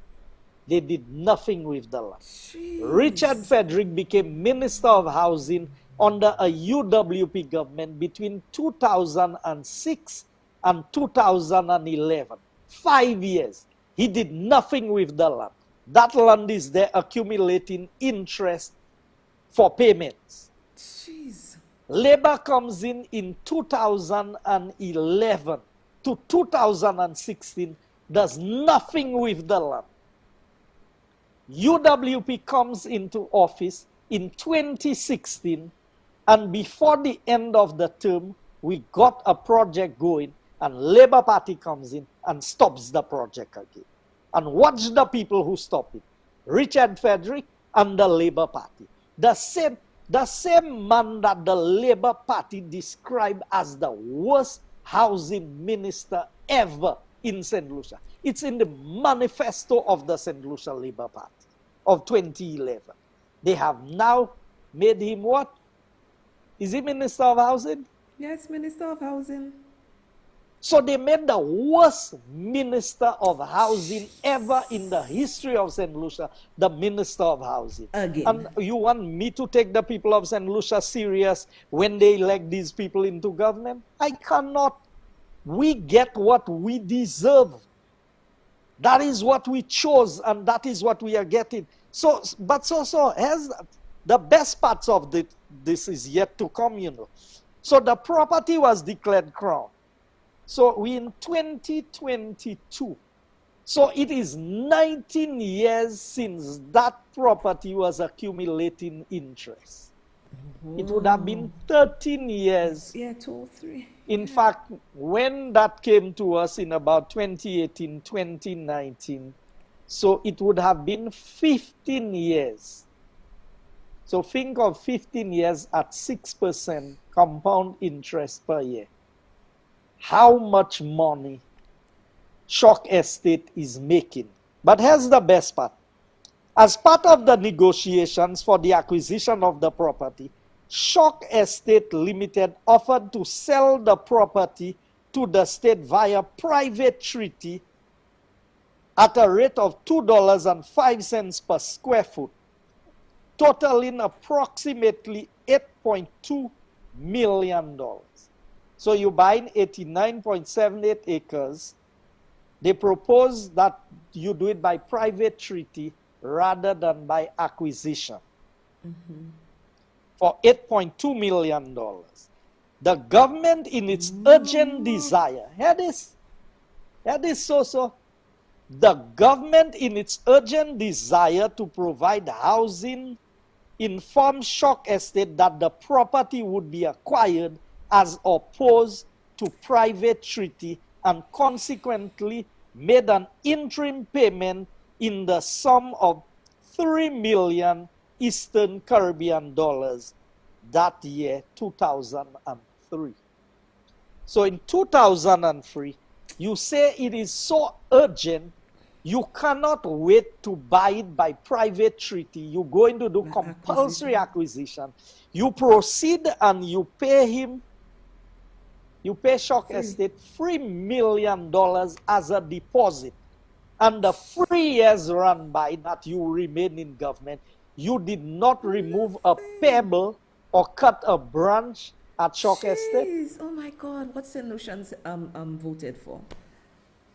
This is crazy. And then people, now, not my fault that I'm a worker. Anything you give me to do, I'll get it done. So it's crazy. I came in and I decided, the government is spending too much money on these properties. We need to make use of it. So if Richard Frederick was so bright, Labour couldn't do it in 3 years. You spent 5 years as housing minister under UWP government. You and Stephenson King. Stephenson King prime minister, you minister of housing. You could not get anything going at Shock Estate. But now you see some light in the work that was done by Guy Joseph and the UWP government. So you go and stop it to try and claim is you doing it. You can claim. The record is there, and that's why I'm presenting the record to the people of St. Lucia tonight. And I want them to challenge me on one word I am using there that is out of place tonight. So it says in 2003, the Ministry of Physical Development, Environment, Housing assessed the property with an open market value of $3.75 million Eastern Caribbean dollars. So here's what you need to pay attention to, so and your viewers and your listeners. Yes. When the Ministry of Physical Development did an assessment of the land, they estimated that the actual value of the land was $3.75 million. Now remember, Shock Estate proposed $8.2 million. The government said, we are going to do compulsory acquisition. So they proceeded, but they paid down $3 million. So it's only $0.75 million, if that's the case, that was being owed. But let's see what happened that caused the government to pay all the millions of dollars. And you know what I've done? I've saved this country millions and millions of dollars. But you know what? Honesty comes at a price. And being honest, I've paid a heavy price for it. But I will still continue to be honest, because I'm not honest just for the sake of the people of St. Lucia. Right. If God has blessed me with so many things in my life, how can I be dishonest in the office that he allowed me to occupy and to do things that would mess up? Exactly. So the Department of Planning estimated the property to be worth $3.75 million. By letter dated October 20th, 2003, the authorized officer wrote to Shock Estate Limited, offering the sum of $3.75 million as full and final compensation to the acquisition of block and parcel 1050B 807, block parcel 807.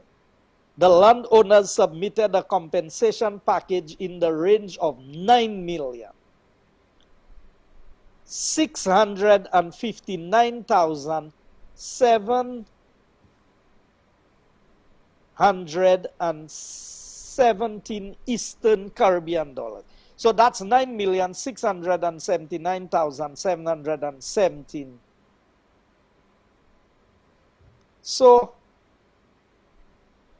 that is to $10,598,313, dated June 7, 2004, as the relied valuation report of the acquired property.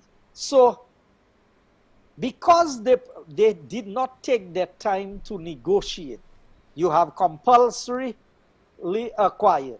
So you have taken it, it's on your name now. How much leverage do you have to negotiate? Because you have shown the people that you need it more than them. If I have something that I really want to sell,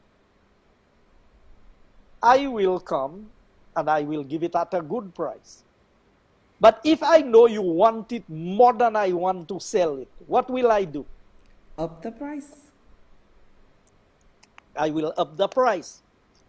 So, if you cannot even wait to negotiate to purchase it, you're going to do a compulsory acquisition instead.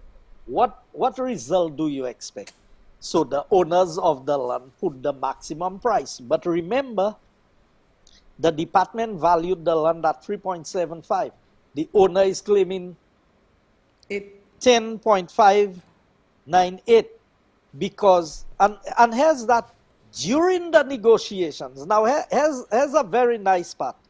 During the negotiations between the authorized officer and the landowner, suitable compensation was determined for the acquisition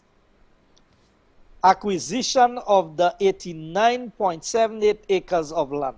However, an amicable solution was never reached, and as such, the matter was referred to the Board of Assessment. All because the Labour Party was rushing to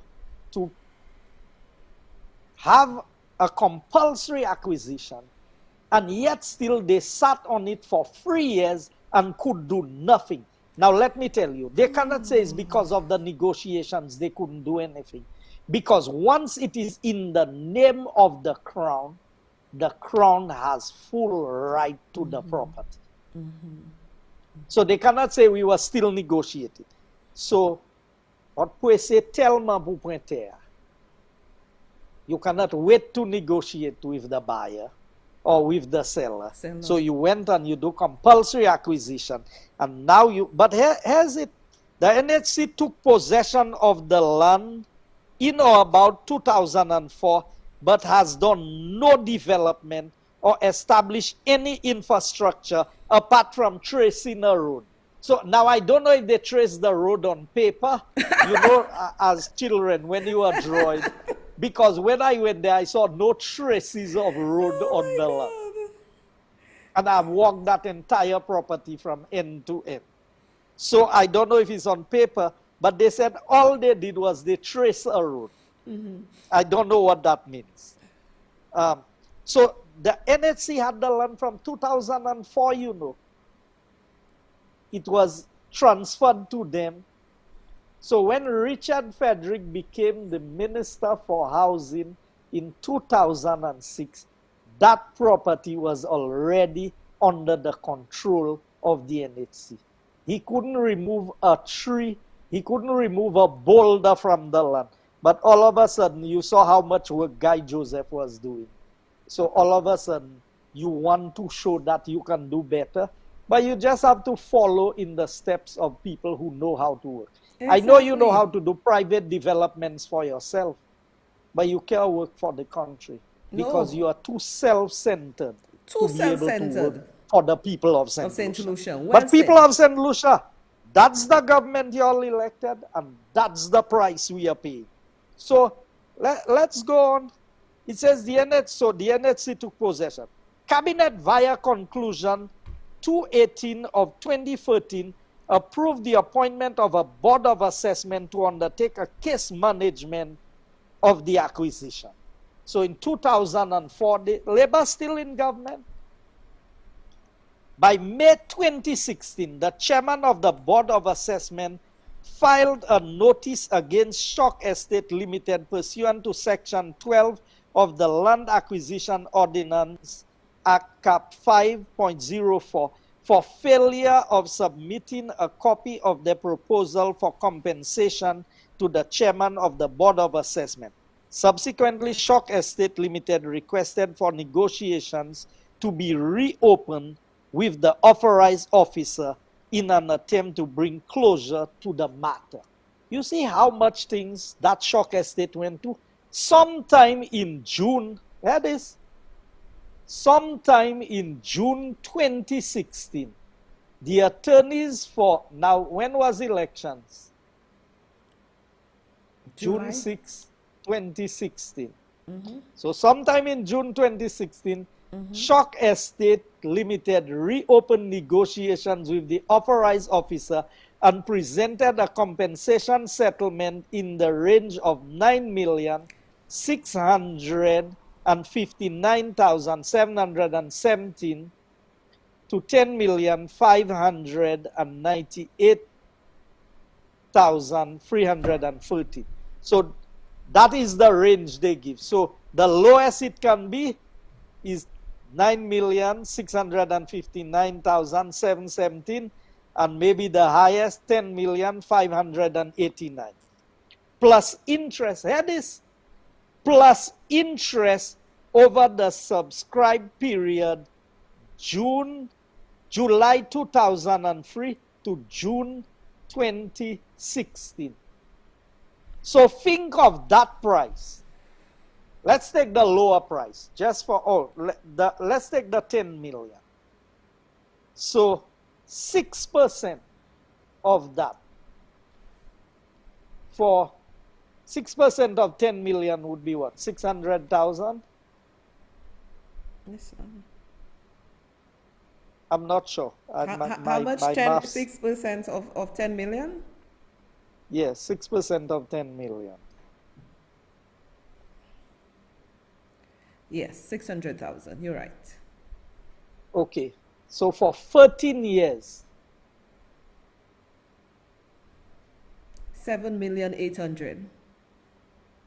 So after you paying $10 million for the land, you have another 7 million to pay in interest. Yes. So the land that was valued by the department at $3.75 million in 2016 is now costing the government of St. Lucia $17 million. $800,000. Thanks to Labour Party and Richard Frederick and Stevenson King. These were the people in charge. That was under their portfolio. They were the ones responsible. And y'all were, you know, sometimes this is I try to get upset at myself for even wanting to be involved in this thing, because clearly the people of St. Lucia do not appreciate. No, let me not say the people. Some people in St. Lucia do not appreciate the good work that is done on their behalf. They like scumbags in government. They like corrupt people in government. So because the Labour Party calls somebody corrupt, the evidence is showing otherwise. For me, that is where the corruption is. How could, now that's not all you know. Let me give you more information to show you how bad what they did was. The authorized officer countered Shock Estate's proposal outlining the following. Now, here's what the officer of the department said. Block and Parcel 1050B, Parcel 807 was undeveloped with a combination of moderate to steep slopes, undaunting topography, and numerous meandering ravines that traverse the property. Sections of the property is unusable for economic development. So you rush and you go and buy 89 acres of land. I don't know if they passed there on a helicopter to look at the land. I don't know how they passed there, what they realized. But all of a sudden now, they now realize that all the land is not usable. Now, that's a report from the Department of Planning, you know. Who was the Minister of Planning? I know when we were in government 2006 to 2011 was Richard Frederick was the minister responsible. Lord, what a disaster. What a disaster. So sections of the property is unsuitable for economic development.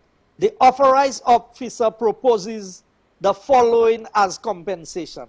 A value of $1 per square foot be set for the value of the non-developable lands. So after you've had the people's land for 13 years, you're now telling them that certain sections of the land, because it says in 2016, you're now telling them that some sections of the land cannot be used. So, washte jabasak. You get a 649, and now you want to come and tell, if I was the owner of the land, what will I tell you? So here's what they said. The remaining lands, that's the part that's developable, is set at a value of $1.80 per square foot. Interest for this negotiation is set at 4.5%, which is outside the provisions of the Land Acquisition Ordinance of 5.04. Essentially, the authorized officer proposed the following compensation. So for the lands that cannot be developed. So you go and buy 89 acres of land. All of a sudden you realize 16 acres of that land cannot be developed. Now 16 into it, 16 fives is 80. So that's almost 20% of the land is not usable. And you propose that this work out at $1, which is $696,000. And then the developable lands be at $2,778,000, interest at 4.5%. So interest is another $2.142 million. Projected negotiations, projected compensation for negotiation, $5,624,000. Now let me tell you, when this came to us, so remember in 2016, we are the ones in government. So we now have to clear up that mess. So we had to enter into negotiations and come to a settlement. We could return the land to the owner. Oh my God. If we because a lot of the land could not be used in truth. Are you still hearing me? Yeah, I'm hearing you. I'm hearing you. Go ahead. Yeah. So because the land, part of the land could not be used, we decided, okay, can we return the land? But if we return the land, so remember, you've paid $3 million already. You now have, if you go into, for the period of time we kept the land, they can, if you cannot just say you're going to pay them at 4.5, you would still have to pay them, because if you return the land, it means that all of these 13 years they could have accumulated, they could have sold their property, they could have done other things. So you don't just keep somebody's property for 13 years and afterwards return it to them after compulsory acquisition. So we went into an arrangement and we paid them. So the 3 million that was paid, and I think we paid somewhere in the region. So during the negotiations with the authorized officer and the landowner, a compensation package totaling $5,620,714.64 was agreed upon as final compensation. So under a UWP government, that was the final compensation settlement. So remember, under the Labour Party, they had proposed up to $10 million. Okay? We were able to negotiate. So remember, so that 5 million, that is in addition to the 3 million that was paid.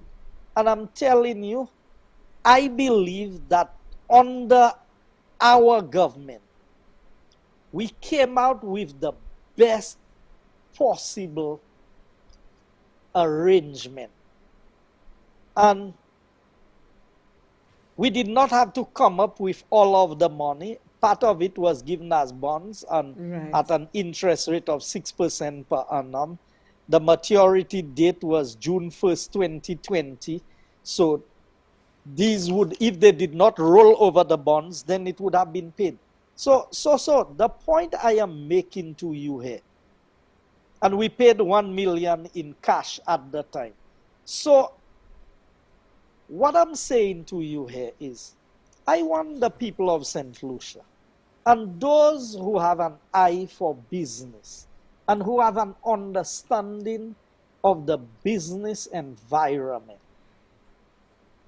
under my watch as Minister of Housing, we saved millions of dollars just in the compensation alone. Now, in the development itself, contrary to all the lies that Richard Frederick said, that the things that both DBS and HTS had to apologize for, saying that we went into a contractual arrangement and there was no provisions, there was no price, and Fresh Start was getting 80% of the money. You see, all the lands they said that was not developable, these are the lands that Fresh Start had to cut mountains, full up the ravines, the valleys, the low area, so that we could make all the land usable.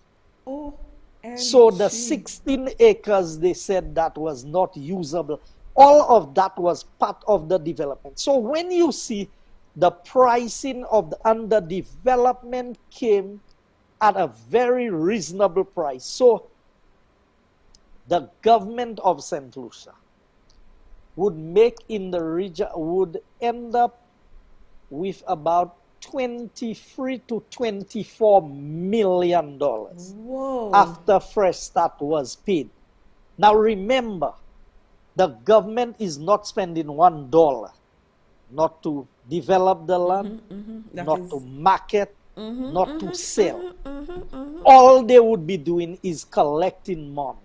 And the arrangement on that was, because the developer was putting all of the resources himself, in the first set of lands to be sold, he would be paid 80% of the money, and the government would be paid 20%. So let's say, for argument, after you sold, let's say we developed 70 acres of the land. If after you sold 35 acres of the land, the developer was fully paid, the other 35 acres, which would be fully serviced lots with road, water, sewerage, electricity, all the amenities that were required. Then the rest of the land, as it was being sold, 100% of the money would go to the NHC. So we took a bankrupt institution and we were going to turn around where the institution would have earned at least $23 million.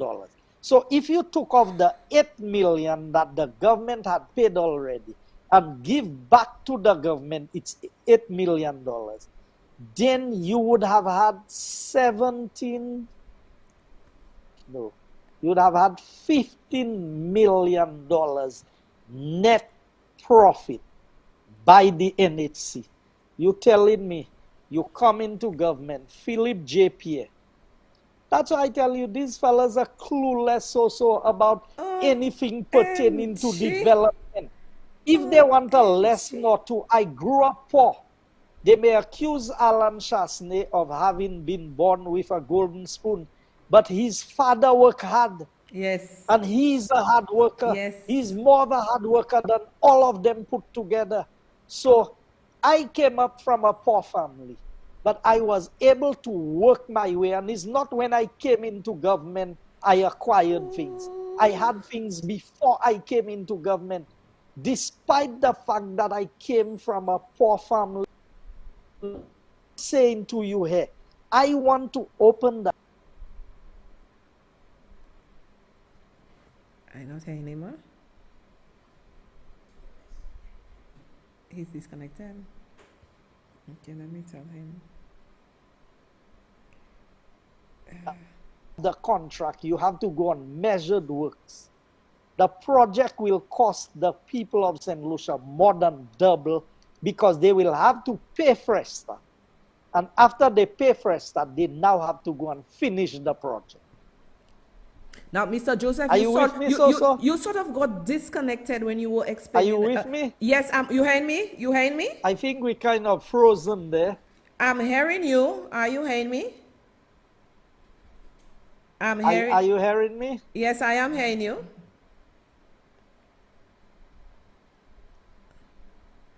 Okay, Mr. Joseph. Well, I don't know what has happened, but Mr. Joseph, I was hearing you and you're not hearing me.